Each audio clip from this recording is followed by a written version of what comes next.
자리에 오신 여러분들 주님의 이름으로 환영하고 축복합니다.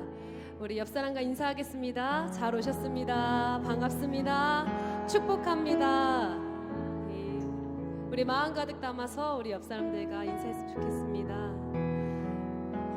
네, 오늘 우리가 이 자리에 있을 수 있는 것도 주님의 은혜고, 우리가 찬양할 수 있음도 주님의 은혜고, 이날 이때껏 우리가 누려왔던 모든 것들이 당연한 것이 하나도 없음을 고백합니다. 우리 이 시간 우리를 죄에서 건지신, 우리를 구원하신 그 주님을 찬양하며 나아갑시다.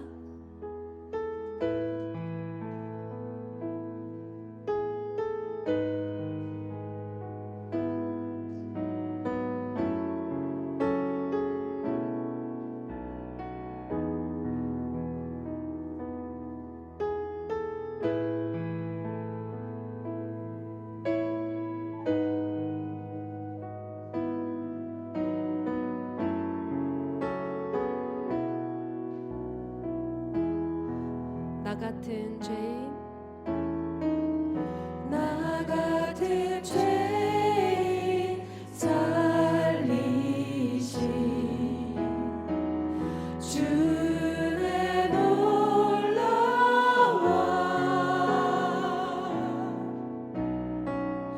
잃었던 생명 찾았고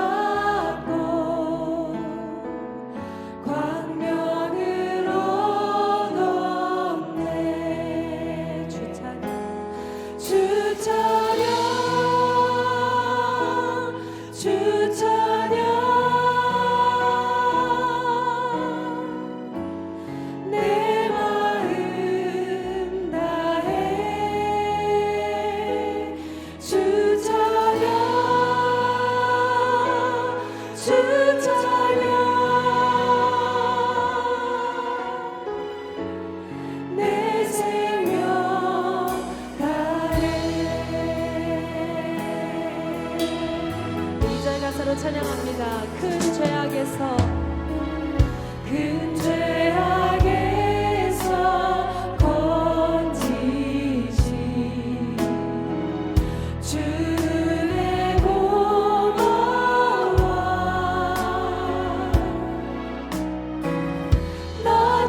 지나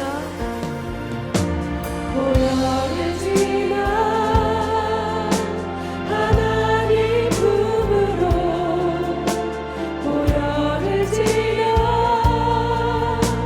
아버지 품으로 보혈을 지나 하나님 품으로 한 걸음씩 나가네. 존귀한 주 보혈이 내 영을 새롭게 하시네. 존귀한 주 보혈이 내 영을 새롭게 하네.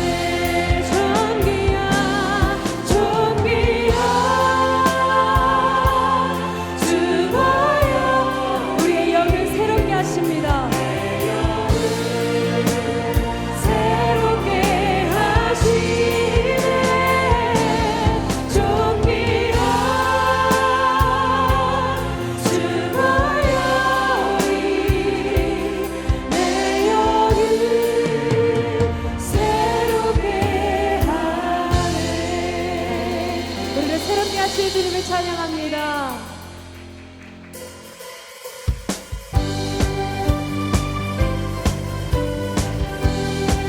우리 시간 박수로 찬양하며 나아갑니다. 푸른 마르고 꽃은 시드나 주님의 말씀은 영원합니다. 푸른 마르고 푸른 마르고 꽃은 시드나 주의 말씀은 영원해. 푸른 마르고 꽃은 시드나 주의 말씀은 영원해.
우리 시간 찬양으로 경배하며 주 앞에 예배로 나아갑시다. 말씀 앞에서 경외함으로, 말씀 앞에서 경외함으로 주께 홀로 섭니다. 생명의 말씀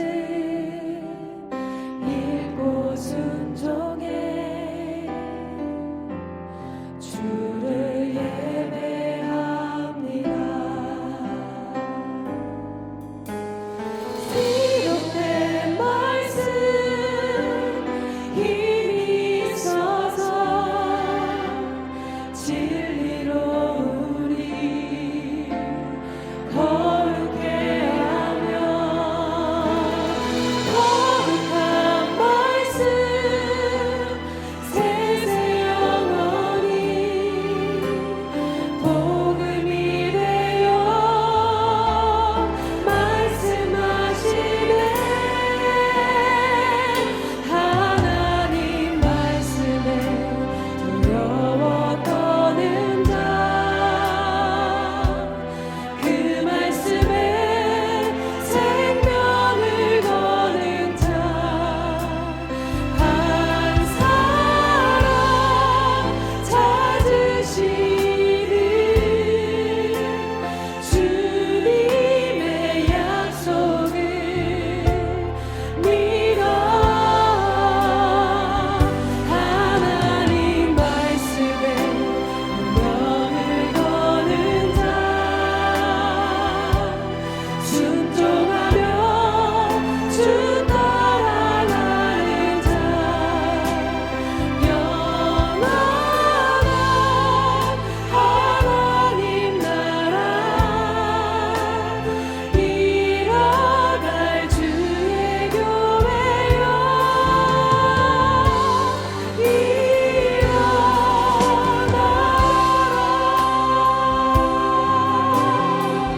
다시 한번 찬양하며 나아갑니다. 말씀 앞에서 경외함으로 주께 홀로 섭니다. 생명의 말씀 읽고 순종해 주를 예배합니다. 주님의 말씀에 힘이 있습니다. 기록된 말씀 힘이 있어서 진리로 우리 거룩해 하며 거룩한 말씀 세세 영원히 복음이 되어 말씀하시네.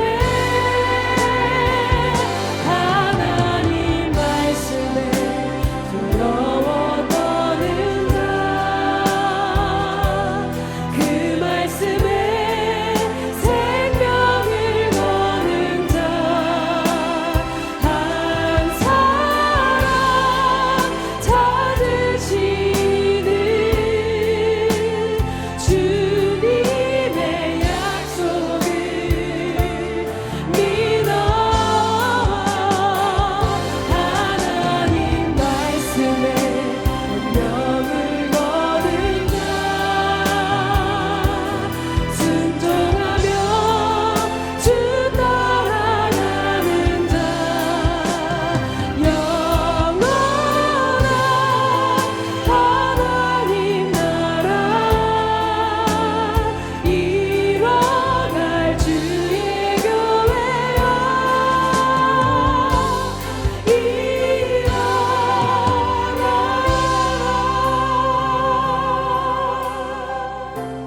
그렇습니다. 주님 오늘 이 자리에서 주님의 말씀에 순종하고 주님의 말씀에 운명을 거는 그 한 사람의 예배자를 찾으십니다. 그 한 사람의 예배자 오늘 내가 되기를 주 앞에 선포하며 나아가기를 주님 이 시간 우리가 기도하며 예배로 나아가겠습니다. 주여 주님 이 시간 주님이 찾으시는 그 한 사람의 예배자가 내가 되기를 소망합니다. 아버지 오늘 나의 기도와 찬양과 예배를 받아주시옵소서.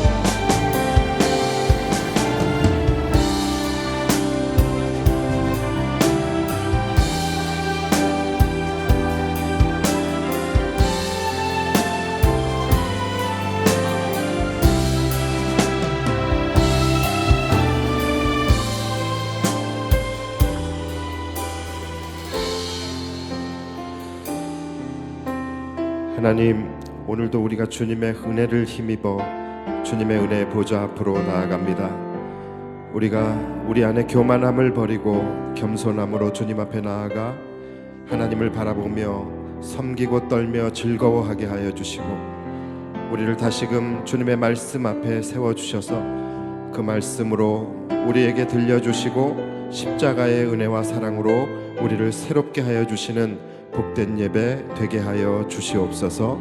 감사드리며 예수님의 이름으로 기도하옵나이다. 아멘.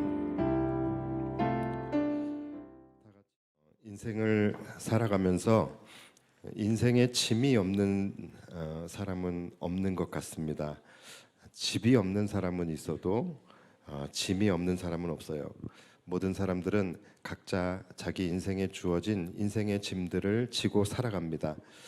사람마다 그 인생의 짐의 무게만 다를 뿐이다라고 말하고 싶지만 또 가만히 생각해 보면 그것도 아닌 것 같아요. 인생의 짐은 가볍고 무거운 게 없는 것 같아요. 그냥 누구에게나 자기에게 지워진 짐은 다 무겁게 느껴지게 되는 것 같습니다.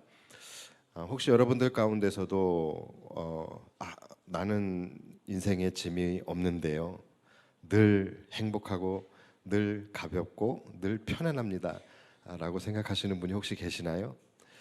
그런 분이 계시다면 속으로만 생각하세요. 그건 짐이 없는 게 아니라 철이 없는 겁니다.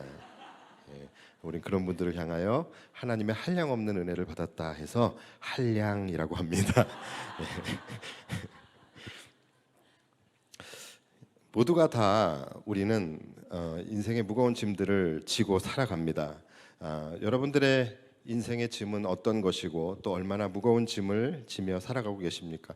저는 목회자이다 보니까 우리 성도들과 함께 상담을 하거나 또는 함께 이야기를 나눌 때에 그들의 삶에서 그들이 정말로 고군분투하며 살아가는 그 삶의 이야기들을 함께 들을 때마다 그분의 인생의 짐이 얼마나 무겁고 큰지를 간접적으로나마 함께 느끼고 경험하게 됩니다. 어떤 분들은 저렇게 어려운 인생을 살아가시는구나, 어떻게 저렇게 무거운 짐을 저 가냘픈 어깨에 메고 살아가시나, 또 그러함에도 불구하고 또 흔들리지 않고 잘 견디며 하나님 바라보면서 믿음 붙들고 살아가시는 그 모습을 볼 때마다 어떨 때는 정말 목사인 저보다 훨씬 낫다라는 그런 생각도 들고 저절로 고개가 숙여지는 그러한 분들도 계세요. 이처럼 우리가 살아가는 이 땅이 천국이 아니다 보니 이 땅을 살아가는 모든 사람들은 누구나 무거운 삶의 짐을 지고 살아가게 되어져 있습니다. 목회자도 예외는 아니에요. 뭐 어떤 분들은 목회자들은 맨날 교회에만 있고 좋은 사람들만 만나고 또 목회만 하니까 뭐 별로 짐이 없을 것이다 그렇게 생각하시는데 그러면 섭섭합니다. 여러분들 한 사람 한 사람이 다 짐입니다. 목회자들에게는 저는 지고 가고 있는데 짐이 아니라고 하면 섭섭한 거예요. 오늘도 이렇게 여러분들 만나고 있는데 어떻게 맨날 좋은 사람만 만납니까? 그렇지 않아요. 그래서 교회가 막 부흥하고 크게 부흥해야 된다는 그런 그 마음의 강박이 저에겐 없어요. 왜냐하면 다 짐이거든요. 그래서 이렇게 목회자는 목회자대로 또 성도들은 성도대로 각자의 짐들을 지고 살아가게 되어져 있어요. 또 직업으로 봐서도 그렇겠죠. 사업자들은 자영업자들은 자영업자대로의 짐을 지며 살고 있고, 샐러리맨은 샐러리맨들대로, 또 우리 학생들은 학생들대로 각자 무거운 짐을 지고 살아갑니다. 그러니까 여러분, 누구를 보면서 부러워하지도 마시고 또 내 자신의 처지를 보면서 비관하지도 마십시오. 누구나 똑같아요. 사람은 누구나 남의 떡이 커 보이고 또 자신의 짐이 무거워 보이는 법입니다. 아버지의 짐이 더 무겁겠습니까? 어머니의 짐이 더 무겁겠습니까? 알 수 없는 거예요. 아버지는 아버지대로, 어머니는 어머니대로 각자의 짐이 무겁습니다. 여러분, 심지어 자녀들도, 그리고 어린 자녀들까지도 각자 또 자기가 무겁게 여기고 있는 그 인생의 짐들이 있다라는 거예요. 그래서 우리 부모님들 자녀들의 짐을 대신 져주고 있다라고 생각하지 마십시오. 부모가 뒤에서 다 해주는데 네가 뭐가 부족해서 그러냐, 그런 말도 여러분 하지 마십시오. 자녀들은 그들 나름대로 자신들의 인생을 살아가면서 누가 져주지 못하는 그들만의 무거워하는 짐들이 다 있는 것입니다. 그러니까 우리도 누군가의 짐이 내 기준에서 볼 때 그것이 별거 아니라고 해서 가벼울 거라고도 생각하지 마십시오. 무겁고 가볍고는 내가 정하는 것이 아니라 드는 사람이 정하는 것입니다. 짐의 경중은 절대로 어떤 절대적 기준으로 판단할 수가 없는 거예요. 드는 사람이 무거우면 무거운 겁니다. 그냥 10kg짜리 배낭이 나에게는 들만할지 몰라도 누군가에게는 무거운 것일 수 있는 것이고요. 심지어 똑같은 사람이 똑같은 아령을 든다 하더라도 첫 번째 드는 아령과 105번째 드는 아령의 무게는 다를 수밖에 없는 것입니다. 그러므로 누구의 짐이 더 무겁냐, 이런 논쟁은 전혀 의미가 없는 것이고, 남이 지고 가는 인생의 무게에 대해서 우리가 함부로 판단해서도 안 되는 것입니다. 왜냐하면 모두가 다 자신의 짐이 무겁다고 느끼며 살아가고 있기 때문에 그래요. 확실한 것은 모든 인생들의 세팅값은 각자 자신이 느끼기에 무겁게 느끼도록 그 인생의 무게추가 설정이 되어져 있다라는 것입니다. 그러므로 나만의 인생이 힘들다고 불평하지 마시고, 또 누군가를 보면서 저 사람은 걱정이 없겠다, 저 사람은 참 행복한 삶인 것 같다 라고 생각하며 부러워하지도 마십시오. 이 세상은 그저 무거운 인생의 짐을 짊어지고 허덕이며 살아가는 그런 사람들만 존재할 뿐인 거예요. 그 어떤 사람도 무거운 인생의 짐으로부터 자유할 수 있는 사람은 없는 것입니다. 그런 의미에서 제가 이 자리를 빌어서 여러분들에게 말씀드리고 싶은 것은, 제가 여러분들의 삶을 다 헤아리지는 못하지만 각자 말 못한 사연들도 있을 것이고, 또 여기까지 오는 데에도 얼마나 여러분들이 많은 갈등과 또 고비를 넘겨가면서 또 얼마나 많은 눈물의 골짜기를 지나면서 여기까지 오셨는지 제가 다 알 수는 없지만, 여기까지 오시느라 정말 고생 많이 하셨고, 또 여기까지 오셨다라는 것이 너무나 대단해 보이고 또 자랑스럽고, 또 앞으로도 여러분들의 인생의 여정도 지금까지와 같이 믿음 잘 붙드시고 최후 승리를 얻을 그날까지 하나님 잘 붙드시고 십자가 단단히 붙잡고 이 광야 같은 인생의 길을 잘 걸어가실 수 있게 되기를 주님의 이름으로 축원드리고, 또 저도 그렇게 될 수 있도록 여러분들을 위해서 끊임없이 기도하겠습니다. 또 이렇게 얘기하니까 저는 진짜 짐이 없는 사람인 것 같은데, 목회자도 짐이 있습니다. 예. 자, 그런데 이렇게 무거운 인생의 짐을 지고 힘겨워하고 있는 우리들에게 여러분 정말로 좋은 소식이 한 가지가 있습니다. 자, 우리의 무거운 짐을 내려놓을 수 있는, 우리의 무거운 짐을 가볍게 할 수 있는 그런 방법을 오늘 주님께서 우리에게 말씀하고 계세요. 자, 그 말씀이 뭐냐면, 지금 장마철인데 이 장마와 태풍에 성경이 날아가도 이 말씀만은 꼭 붙들어야 하는, 바로 가락동 구성전의 벽에 붙어 있었던 바로 그 말씀, 마태복음 11장 28절의 말씀입니다. 수고하고 무거운 짐진 자들아 다 내게로 오라, 내가 너희를 쉬게 하리라. 자, 이 말씀은 우리가 너무나도 잘 알고 있는 말씀이에요. 그리고 너무나도 좋아하는 말씀입니다. 아마 이 말씀을 외우고 있는 분들도 꽤 계실 거예요. 자, 그렇다면 제가 이 시점에서 한 가지 질문을 여러분들에게 한번 드려볼게요. 우리는 이 말씀을 잘 알고 있고 너무나 좋아합니다. 자, 그런데 여러분들이 이 말씀을 잘 알고 있으니까 여러분의 인생의 짐이 좀 가벼워지셨습니까? 그리고 좀 쉼을 누리실 수 있으셨습니까? 이 말씀을 외우고 계셨던 분들은 이 말씀을 내가 외우고 있으니까 정말로 이 말씀대로 내 인생의 짐을 좀 내려놓을 수 있고 진정한 쉼을 얻는 그러한 삶을 여러분 지금 살고 계십니까? 이 말씀이 좋은 이유는 뭐예요? 그냥 말이 멋있고 좋아서가 아니고 또 말이 듣기 좋아서가 아니라 정말로 이 말씀이 실제 내 삶 속에서 이루어질 것에 대한 기대감과 소망이 있기 때문에 좋은 것이잖아요. 그렇다면 이 말씀이 정말로 내 삶에서 이루어지고 성취되어지고 실현되어져야지 의미가 있는 것이 아니겠습니까? 아무리 송중기가 좋으면 뭐합니까? 내 거가 아닌데. 그러니까 이 말씀이 좋은 것도 알겠고 나에게 위로가 되는 것도 알겠는데 과연 얼마나 많은 분들의 인생 속에서 이 말씀이 성취되어지고 있냐라는 거예요. 이 말씀이 정말로 실현되고 있냐라는 거예요. 만약에 이 말씀을 읽을 때마다 머리로는 좋은 말씀이야, 좋아, 위로가 되는 말씀이야 라고 생각되지만 실제적으로 이것이 내 삶에서 내 인생에서 실현되어지지 않는다라고 한다면 이것은 여러분 뭔가 문제가 있는 것이 아닐까요? 둘 중에 하나겠죠. 수고하고 짐진 자들아 다 내게로 오라, 내가 너희를 쉬게 하리라. 근데 뻥이야. 예수님이 거짓말을 하셨던가 아니면 이 말씀을 받아들이고 있는 우리에게 어떤 문제가 있든가, 이 둘 중에 하나 아니겠습니까? 그래서 물론 안 그런 분도 있겠죠. 정말로 이 말씀 붙들고 자기 삶의 모든 짐을 하나님 앞에서 다 내려놓고 편안하고 하나님이 주시는 진정한 쉼과 안식을 누리며 살아가는 분도 있으실 거예요. 그러나 많은 분들이 이 말씀이 자기 삶에서 실현되지 않고 있다는 것이죠. 그래서 제가 왜 이 말씀이 실제로 삶에서 실현되지 않을까를 생각해 봤어요. 수고하고 무거운 짐진 자들아 다 내게로 오라, 내가 너희를 쉬게 하리라. 자, 일단 여러분 이 말씀이 우리에게 주고 있는 궁극적 목표는 뭡니까? 바로 쉼입니다. 쉼. 내가 너희를 쉬게 하리라. 주님이 우리를 쉬게 해주신다라는 거예요. 그런데 실제적으로는 우리가 그 쉼을 누리지 못해요. 자, 그러면 원인은 뭡니까? 바로 그 내가 너희를 쉬게 하리라 이 말씀이 지금 이루어지지 않고 있다라고 한다면 그 전 단계에서 뭔가 온전히 이루어지지 않았기 때문이겠죠. 자, 그럼 그 전 단계가 뭡니까?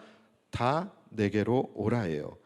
자, 수고하고 무거운 짐진 자들아 다 내게로 오라, 이 둘이에요. 자, 그런데 이 둘 중에 하나는 분명히 잘못됐기 때문이에요. 그런데 수고하고 무거운 짐진 자들아, 이거는 여러분 맞지요? 우리는 다 수고하고 무거운 짐진 자들이에요. 자, 그러면 결론은 하나인 거예요. 어디서 잘못된 겁니까?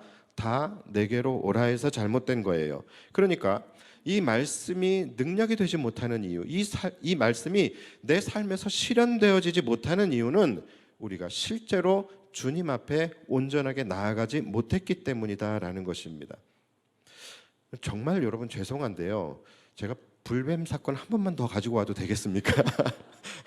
마지막으로 한 번만 가지고 와볼게요.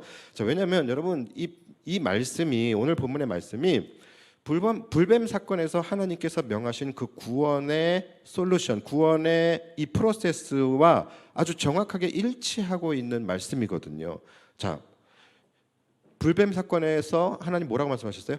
불뱀에 물린 자마다 놋뱀을 보아라, 그리하면 살리라예요. 자, 그렇죠? 자, 이것과 수고하고 무거운 짐진 자들마다 다 내게로 오라, 그리하면 내가 너희를 쉬게 하리라.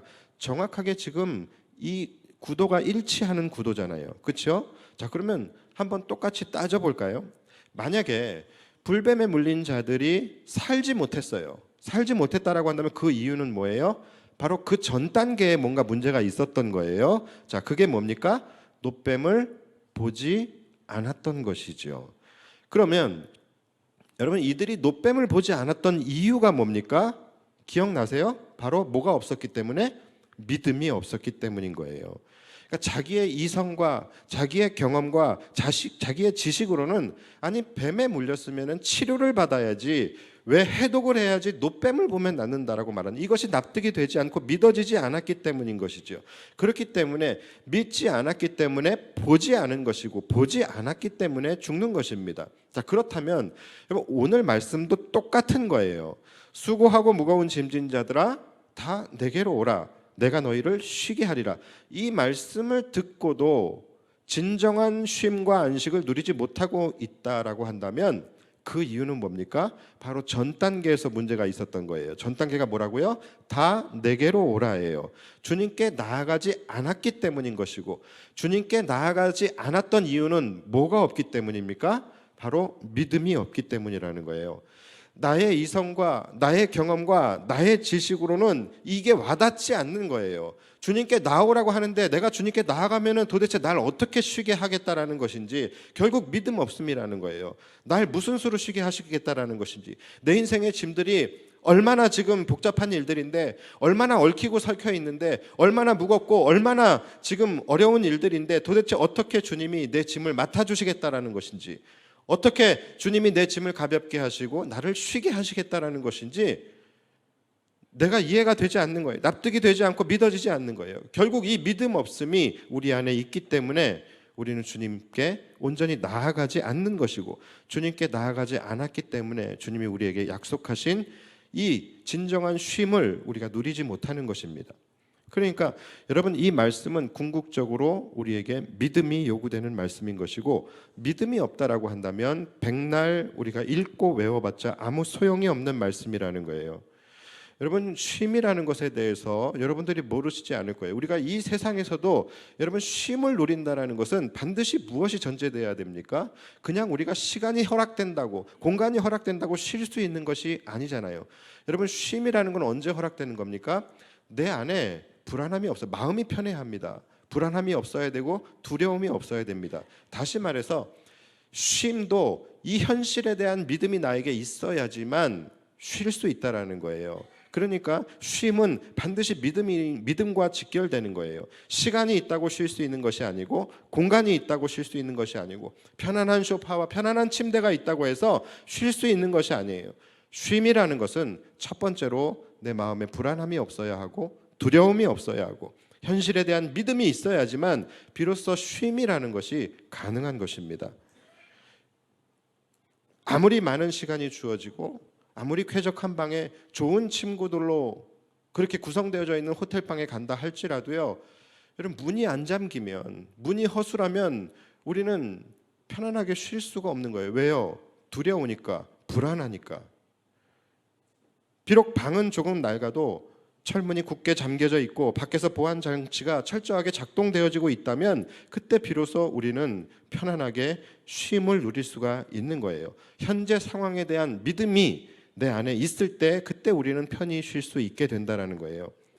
아무리 좋은 오빠가 좋은 침대에서 손만 잡고 잔다고 해도 여자는 잠을 잘 수 없는 거예요. 왜요? 믿음이 없기 때문에.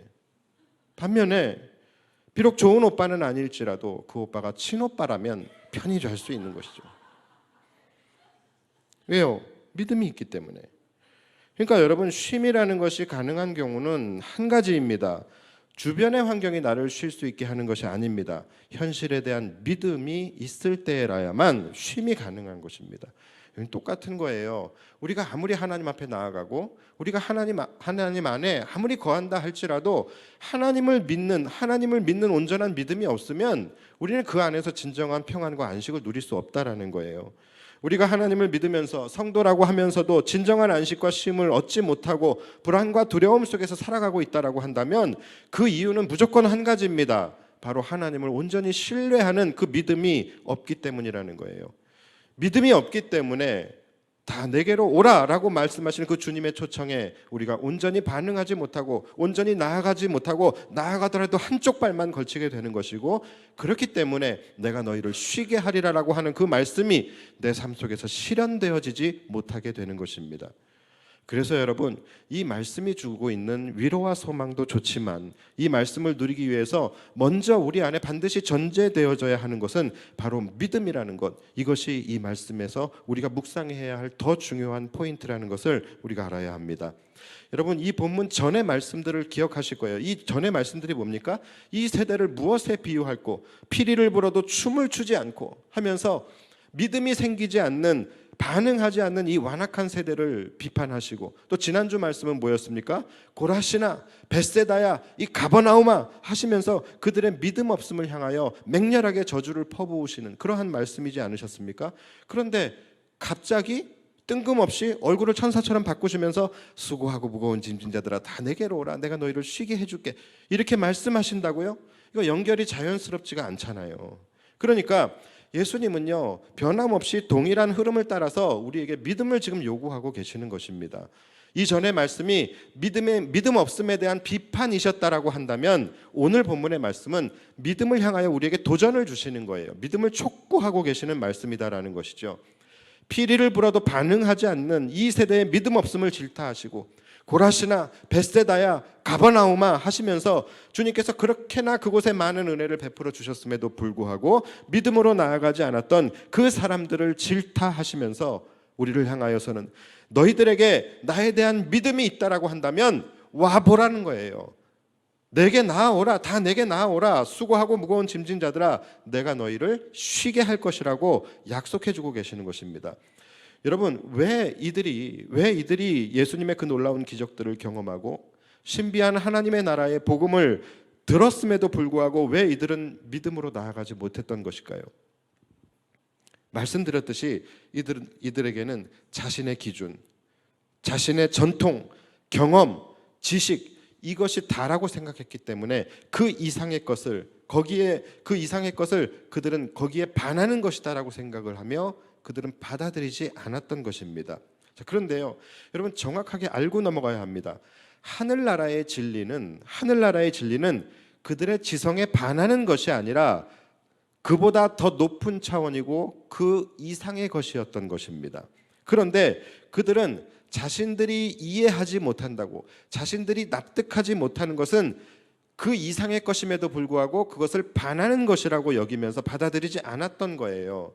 아니 뱀에 물렸으면 치료를 해야지 왜 노뱀을 보냐는 것 그것과 같은 것이죠. 이들은 자신들의 한계로 이해할 수 없는 신적 영역이 존재하고 있다는 것을 인정하지 않았고 자신들이 그동안 알고 있었던 경험이나 지식에 반하는 것은 잘못된 것이라고 배척했던 것입니다. 그래서 예수님의 초자연적인 역사를 보면서 신기해하기는 하나 그것이 귀신 들려서 귀신의 힘으로 하는 것이라고 주장을 하고 하나님 나라의 놀랍고 신비한 복음을 들었으나 그들은 자신들이 고수하던 그 율법에 반한다고 해서 그것을 받아들이지 않고 배척했던 것입니다. 그러니까 오로지 자신들의 생각, 자신들의 경험, 자신들의 지식에 갇혀서 그들은 믿음으로 나아가지 못했던 것이죠. 그런 바로 교만한 세대들, 그들을 비판하고 계셨던 거예요. 그래서 그 다음 25절 말씀을 하시는 거예요. 그때에 예수께서 대답하여 이르시되 천지의 주제이신 아버지여 이것을 지혜롭고 슬기 있는 자들에게는 숨기시고 어린아이들에게는 나타내심을 감사하나이다. 좀 안다고 지혜롭다고 좀 경험했다고 교만한 지식인들 누굽니까? 바리새인과 서기관, 율법학자들 이런 사람들은 믿음을 받아들이지 못했어요. 그런데 오히려 지식이 없는 자들, 무식한 자들, 어린아이와 같은 자들 바로 고아와 과부와 세리와 죄인들, 창기들 이런 사람들이 믿음을 받아들였다라는 것이죠. 그래서 여러분 아무리 생각해도 가장 좋은 신앙은요 어린아이의 신앙입니다. 어린아이는 교만하지 않아요. 교만할 수가 없어요. 왜? 무능력하니까. 어린아이는 그래서 온전히 부모에게 맡기고 의지합니다. 부모가 내게로 나오라라고 하면은 의심 없이 옵니다. 아이들 중에서 부모가 내 문제를 어떻게 해결해 준다는 말인가? 나를 어떻게 쉬게 해준다는 말인가? 우리 아버지는 그냥 저 정도 벌어가지고 날 어떻게 책임진다는 말인가? 이런 분석하지 않아요. 그냥 아이들에게 부모는 산과 같이 크고 나의 피난처가 되고 나의 도움이 되는 것을 그들은 굳게 믿습니다. 그래서 의심 없이 부모의 품에 나아가 그 안에서 쉼을 누리게 되는 거예요. 여러분 이것이 바로 어린아이와 같은 믿음입니다. 불뱀에 물렸을 때 저 장대 위에 있는 노뱀을 바라보라고 하면요 어린아이들은 의심 없이 그 노뱀을 쳐다봅니다. 그래서 여러분 우리가 다음 세대에 집중해야 되는 거예요. 우리 어린아이들에 대한 교육을 우리는 더 많이 투자해야 하는 것입니다. 우리 어린아이들은요 교만하지 않아요. 이야기하는 대로 받아들입니다. 우리 어른과는 달라요. 항상 누가 문제냐면 오래 살수록 문제예요. 나이를 먹으면 먹을수록 경험이 많아질수록 아니 뱀에 물렸는데 노뱀을 본다고 어떻게 나올 수 있겠느냐라는 거예요. 뭡니까? 경험에 갇혀버린 거예요. 또 배우면 배울수록 지금 이 독은 이건 지금 내 몸의 혈관을 따라 흐르고 있는 것인데, 그러면 지금 해독제를 투여해서 독이 안 퍼지도록 해도 시원찮을 판에 노뱀을 보면 산다고 하면서 자기 지식과 이성에 갇혀버려서 그 이상의 것을 거부하게 되는 것이죠. 여러분 혹시 우리 중에도 그런 분들 없으십니까? 내 경험과 지식과 이성에 갇혀서 하나님을 검증하려고 하고 하나님의 말씀을 검증하려고 하고 그것이 나의 믿음의 성장에 발목을 잡고 있는 분들 없으십니까? 27절에 보시면 지혜롭고 슬기로운 자들에게는 숨기셨대요. 그럼 본문에 나오는 지혜롭고 슬기로운 자들이 누굽니까? 바로 율법에 능하고 자기들의 전통과 학식을 따르면서 예수님을 검증하려고 했던 사람들이에요. 그런데 여러분, 세상의 이성과 경험과 학식을 가지고 하나님을 검증하려고 하는 생각이 얼마나 어리석고 또 얼마나 교만한 것인지 여러분 아십니까? 우리의 이성, 우리의 논리, 우리의 학식, 우리의 과학 대단한 것 같죠? 도대체 얼마나 대단하길래요? 도대체 얼마나 많은 것을 발견했길래요? 창조의 원리를 발견했습니까? 이 세상의 신비의 10분의 1이나 발견했습니까? 그 정도, 그까지 지식으로 이 세상 만물을 창조하시고 다스리시는 하나님을 검증하려고 한다고요? 여러분, 그것이야말로 비이성적이고 비논리적이고 비과학적인 것이죠. 많은 사람들이요, 조금만 알면 교만해져서 남을 판단하고 남을 검증하려고 합니다. 자기가 믿어왔던 그 신앙이 무조건 옳다라고 생각하며 남의 신앙을 판단합니다. 신학교도 마찬가지예요. 처음에 신대원 들어갔을 때는요, 막 가슴이 뜨거워서 막 주체를 못해요. 막 찬물로 샤워를 해도 막 가슴에서 다 데펴져요. 개강수련회 가면요, 30분 전에 막 가가지고서 맨 앞자리에 앉아가지고서 사모하는 막 눈빛으로 막 수련을 참다 막 눈물 콧물 다 흘리면서 막 온 세계와 열방을 다 이 가슴 안에 품습니다. 수업 때도요, 교수님의 말씀 한마디 한마디가 다 그냥 하나님의 말씀으로 들리면서 막 다 믿어져요. 그런데 시간이 지나면서 신학이라는 학문을 배워가고 내가 알지 못했던 그 신학적 이론들을 알아가면서 나도 모르게 교만해지고 다른 사람의 신학을 검증하고 심지어 교수님들의 수업을 들으면서도 교수님의 신학을 검증하려고 해요. 알지도 못하는 목회 현장에서 피눈물 흘리면서 고군분투하고 계시는 목사님들의 그 목회를 비판하고 판단하고 하여간 교만이 하늘을 찔러요. 하나님 위가 신대원 3학년입니다. 그 3학년 때가 되면요, 개강수련회 때 기둥 뒤를 찾아가서 앉습니다. 그 앞에 앉아있던, 왜요? 들을 게 없다라는 거예요. 오죽하면 불덩이로 들어갔다 숫덩이로 나오는 것이 신학교라고 이야기를 하겠습니까? 그러니까 신학생들도 그러는데 다른 사람들은 오죽하겠습니까? 왜 그런 거예요? 좀 안다는 거죠. 좀 알기 시작하니까 다 안다라고 생각을 하는 거예요. 근데 여러분, 하나님은요, 우리가 안다고 해서 다 알 수 있는 분이 아닙니다. 하나님이 우리에게 계시해 주시는 만큼만, 알게 해주시는 만큼만 우리는 알 수 있는 거예요. 내가 조금 알고 있다고 하나님의 교회를 검증하려고 하고 하나님을 검증하려고 하고 목회자를 검증하려고 하고 나의 동역자들을 검증하려고 판단하려고 여러분 하지 마십시오. 아주 교만한 겁니다. 그래서 오늘 본문 27절, 내 아버지께서 모든 것을 내게 주셨으니 아버지 외에는 아들을 아는 자가 없고 아들과 또 아들의 소원대로 계시를 받는 자 외에는 아버지를 아는 자가 없느니라. 그러니까 아버지 외에는 아들을 아는 자가 없다. 우리는 하나님을 온전히 다 알 수 없다라는 거예요. 계시를 받는 자 외에는 아버지를 아는 자가 없느니라. 우리는 믿어지는 은혜를 받은 자들, 그리고 그들 중에서도 계시를 받은 만큼만 하나님에 대해서 알 수 있다라는 것입니다. 그러니까 여러분, 우리는 결코 하나님 앞에서 교만할 수 없는 자들인 거예요. 결국 우리는 어떤 자들인 거예요? 모든 것을 우리는 다 알지 못하고 다 이해되지 않지만 우리가 알지 못하는 하나님 나라의 신적 영역이 있음을 우리는 인정하고 오직 믿음으로만 살아가는 자들이라는 것입니다. 그리고 이어서 우리에게 굉장히 도전적인 말씀을 주시는 거예요. 그것이 우리가 좋아하는 28절이에요. 수고하고 무거운 짐진 자들아 다 내게로 오라. 내가 너희를 쉬게 하리라. 너희 수고하고 무거운 짐진 자들이여, 너희에게 이 하늘의 비밀이 깨달아지거든, 이 하늘의 비밀이 나타났고 아버지와 아들에 대해서 너희들이 알게 되고 믿어지는 그 믿음이 있다라고 한다면 나에게 나오라는 거예요. 그럼 내가 너희를 쉬게 하시겠다라는 것입니다. 그러니까 이 말씀은 반드시 믿음을 전제하는 것입니다. 여러분, 주님께 나아가십시오. 그러면 평안과 안식을 얻을 수 있습니다. 다만 육신의 통로가 아닌 믿음 가지고 믿음의 통로로 나아가셔야 된다는 거예요. 말씀을 정리하겠습니다. 오늘 본문 29절을 보시면 나는 마음이 온유하고 겸손하니 나의 멍에를 메고 내게 배우라. 그리하면 너희 마음이 쉼을 얻으리니 이는 내 멍에는 쉽고 내 짐은 가벼움이라 하시니라. 참 산 넘어 산이에요. 참으로 어려운 말씀들만 나오고 있어요. 자, 쉬게 해주시겠다니 또 이번엔 멍에를 메래요. 나의 멍에를 메라. 내 멍에는 쉽고 가볍다라고 말씀을 하세요. 자, 여러분, 무거운 짐이 가볍게 되어지는 데에는 두 가지의 방법이 있어요. 첫 번째는 뭐냐면 짐을 덜어 놓는 거겠죠.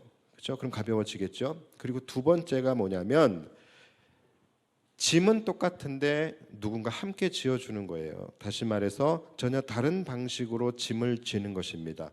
여러분, 이 두 번째가 바로 예수님의 멍에입니다. 소에게 멍에를 지을 때는, 제가 그래서 멍에를, 저도 농사를 지었던 사람이 아니라 저도 귀하게 자랐던 사람이기 때문에 멍에를 잘 몰라요. 그래서 멍에를 좀 찾아봤더니 우리나라 멍에는 소 한 마리를 가지고서 이렇게 지고 가더라고요, 농사를 할 때에. 근데 그 당시에 이들의 문화권에서는 이 멍에는 소 두 마리가 하나의 멍에를 집니다. 그래서 이 소가 두 마리가 하나의 멍에를 같이 지게 되는데 이 두 마리의 소가 동등한 소가 아니에요. 하나는 어미 소고 하나는 아이 소입니다. 그러니까 하나는 어른 소고 하나는 그 어린 소예요. 이렇게 짝을 이루게 돼요. 자, 그렇게 되면 여러분, 누가 일을 더 많이 하겠습니까? 누가 일을 거의 다 하겠어요? 어미 소가, 어른 소가 다 하겠죠. 나머지 소는 배우고 터득하는 거예요.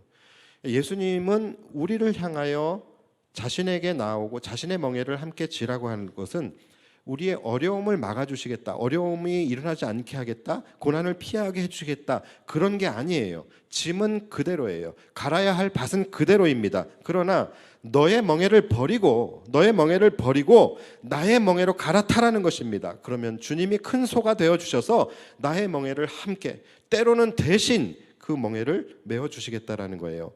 너는 작은 소가 되어서 나에게 배우라는 것입니다. 그 당시에 상황으로 주시는 메시지는 뭐냐면, 너희가 그 율법 교사들에게, 율법 학자들이 너희에게 지워주는 그 무거운 율법의 멍에, 이것을 버리고 나와 함께 내가 주는 새 계명의 멍에를 매라고 말씀하시는 거예요. 그럼 이 시대로 해석한다면 어떤 말씀이겠어요? 너희가 이 세상을 살아갈 때에 이 세상이 너희들에게 메어주는 그 무거운 멍에, 이 세상의 방식대로 살아가는 그 무거운 멍에의 방법을 가지고 살아가지 말라는 거예요. 주님 안에서 주님이 가르쳐 주시는 방법대로 살아가라는 것입니다.